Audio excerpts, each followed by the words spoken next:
Hello and welcome to Homegrown Hangout. I'm your host Homegrown, and today I'm going to talk a little bit about Star Wars. So I've finished the prequels. I watched all three prequel movies and all 7 seasons of the Clone Wars because I have been fascinated with the Star Wars universe and the manner in which Palpatine was able to manipulate the Republic to his own gain and bring about the creation of the Empire. So let's talk a little bit about the Empire and how Palpatine did it. So Palpatine had manipulated Anakin from a very young age, and Palpatine had befriended Anakin, had recognized him as the Chosen One, recognized his power. He had dark side within him, and he was strong with the Force, so he could sense that Anakin was strong with the Force. He was the Chosen One, after all, or he was believed to be the Chosen One. So Palpatine made sure to be kind to Anakin and make sure that he's in Anakin's corner at all times, no matter what, even when no one else is, so that way Anakin will be in his corner when it's needed. So Palpatine uh, started with he got the clipper chips into the clones, or not the clipper chips, the inhibitor chips. Palpatine made sure the inhibitor chips got into the clone, and the inhibitor chips had the thing that would switch so that when he gave Order 66, the clones would follow and not resist, because the clones have been under the command of the Jedi. Now, Palpatine has been manipulating public perception of the Jedi throughout the whole war. He's fed a narrative to the populace that the Jedi are warmongers and that they are no longer the peacekeepers that they claim to be, and instead they bring out destruction. And it's basically the narrative that the Jedi are evil and that they have been corrupted by the institutions of the Republic. And so, with that narrative out of the way, with that narrative in place, Palpatine is able to set the Jedi up as a scapegoat. Then, when the Jedi go to arrest Palpatine for being a Sith Lord, Palpatine is able to kill him, say that there has been an attack on my life by the Jedi. The Jedi are now traitors of the Republic, and we shall reformat the Republic into the First Galactic Empire. So this is... I'm kind of surprised that... I mean, it makes sense that Palpatine waited this long to do it. The Clone Wars were only 3 years long. There was only a 3-year gap in between the outbreak of the Clone Wars with the Battle on Geonosis and the end of the Clone Wars when Darth Vader murders the elites and the rulers of the Separatists in Mustafar. Anakin kills Dooku in the beginning because Dooku and Grievous kidnapped Palpatine, and then Anakin has to rescue Palpatine. Anakin rescues Palpatine. Palpatine tells Anakin to kill Dooku. Anakin kills him. And then Palpatine's like, yes, now you will be my apprentice. And he doesn't say it, not yet at least. He doesn't say that until after Mace Windu attempts to arrest him, and then he blows him out the window. And that's when his face gets all fucked up. But, so, I digress. The Empire and fascism. Palpatine is a fascist. Palpatine sees the democratic institutions that surround him and wishes to manipulate them in order to cement his own influence and power as supreme over those institutions. Now, fascists and fascism is kind of the idea of wanting of not liking democracy, wanting to subvert democracy, wanting to prevent democracy, and instead wanting the righteous right-wing populist to stay in power long after they no longer have the majority vote. Now, Palpatine, it said, has overstayed his term limits, that there were, in fact, term limits, and that he ignored them. The Senate works differently. The chancellorship of the Senate works differently than a presidency. The chancellor is elected from the senators. The Galactic Senate, there is a senator, I think only one, from every planet in the Republic, and any senator can make any motion they want.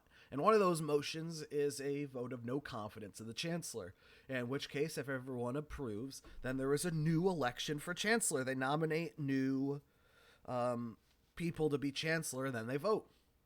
That's how Palpatine became chancellor. Padme issued a vote of no confidence in Chancellor Valorum in the Galactic Senate.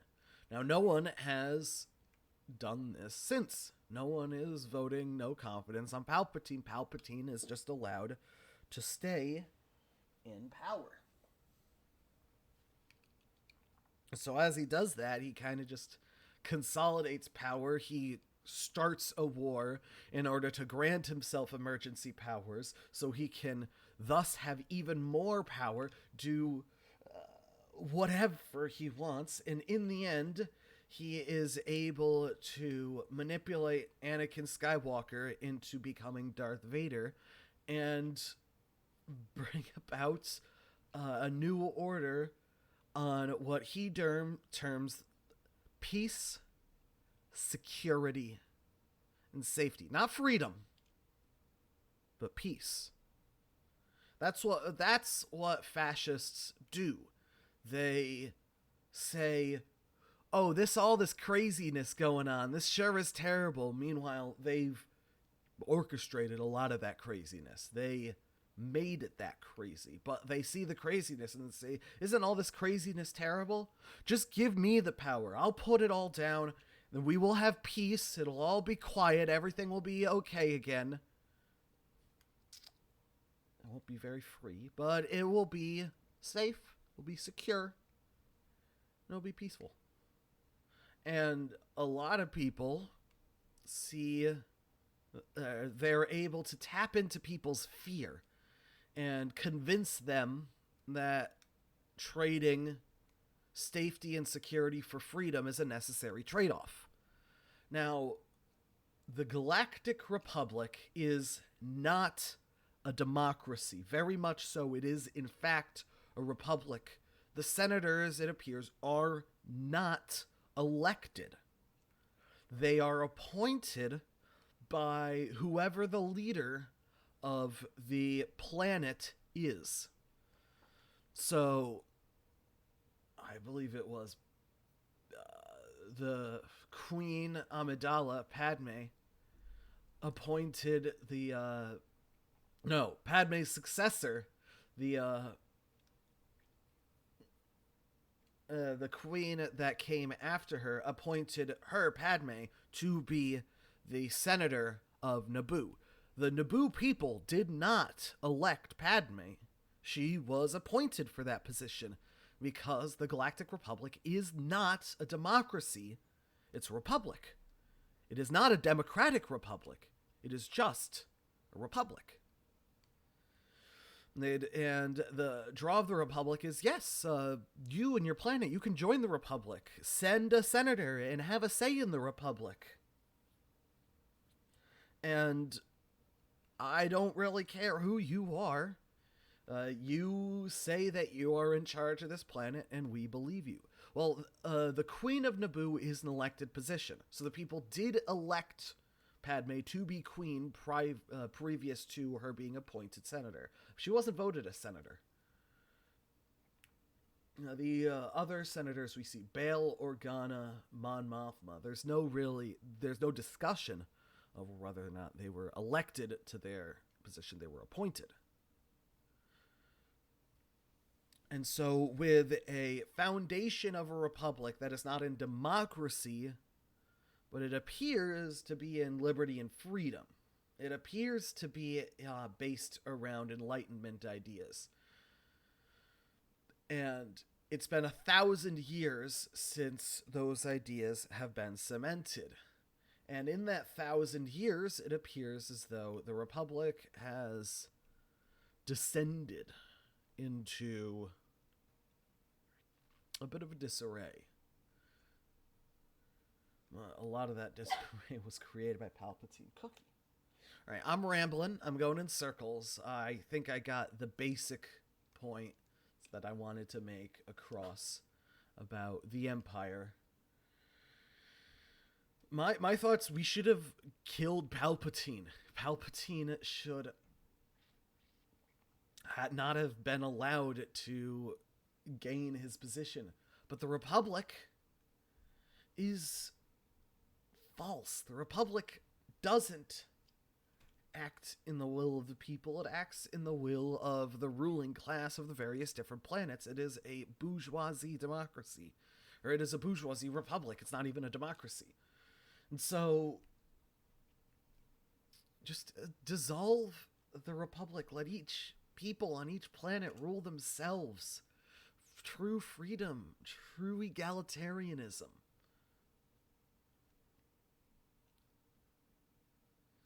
And that's sort of the idea that the separatists were trying out, but they were subverted by Palpatine. Ooh, I like this.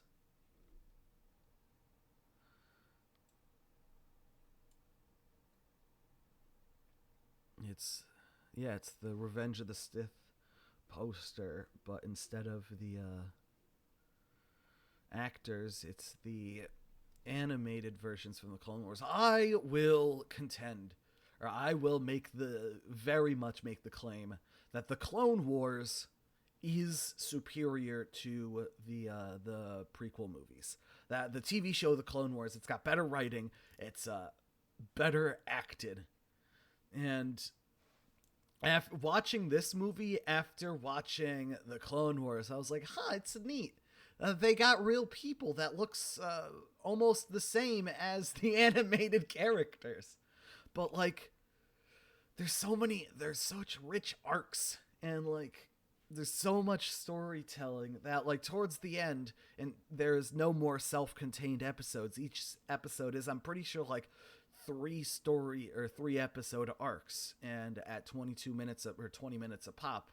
It's they're not like 20-minute episodes for kids. They're hour-long episodes for real adult Star Wars fans. And I just wanted to say how much I like the Clone Wars. It's a really good show. And oh my god, the season finale.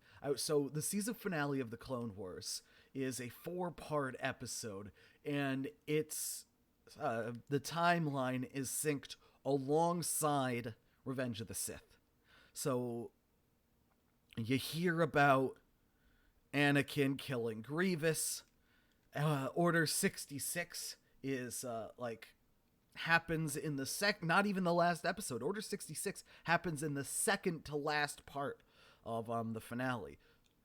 And so we see the clones all turn on Ahsoka, and like the whole episode, or those episodes, is about Ahsoka escaping the clones after the clones have had Order 66 activated, and they just want to kill Ahsoka because she's a Jedi, even though she's left the Jedi Order. And it's kind of funny that Ahsoka is able to take out Rex's inhibitor chip, and after Ahsoka does that, Rex helps Ahsoka and helps save Ahsoka. And it's kind of sweet, but they have to like fight for their lives because the clones are trying to kill him. Because Rex is a traitor. Because the Jedi are a traitor, and he's helping the Jedi. But then Rex has her captured and as a ploy brings her to the clones and says, "Hey, she's not a Jedi anymore. So why should we kill her? She's left the Order. She hasn't been a Jedi for a while." And the other clones are like, "Bro, what?" It's and it's a whole thing. It's so good. Watch it. Like, watch the final season of the Clone Wars on Disney Plus. I still use my parents' Disney Plus, so I don't feel super guilty about participating in the consumption of media that is produced by an unethical monopoly. But I want to keep my analysis in universe instead of on the real world a little bit. But this has been a good, fun chat. I'm happy I got the chance to talk a bit about the prequels. I'm excited to post all these videos now, because now that I've made this one, I can post all of them, and it's gonna be great. So have a fantastic day. Thank you so much for watching. Subscribe, hit the bell, pay me money on Patreon if it's not too much of an inconvenience. You've probably liked me on Facebook. If not, check me out. I post memes fairly often. I don't make memes as much anymore. I used to make more memes, but now I just steal them, because all the good memes have already been made. I used to think highly of my meme making abilities, but now everyone else makes memes that are better than I could possibly make, so I just share memes other people make. But yeah, have a good time. I love you.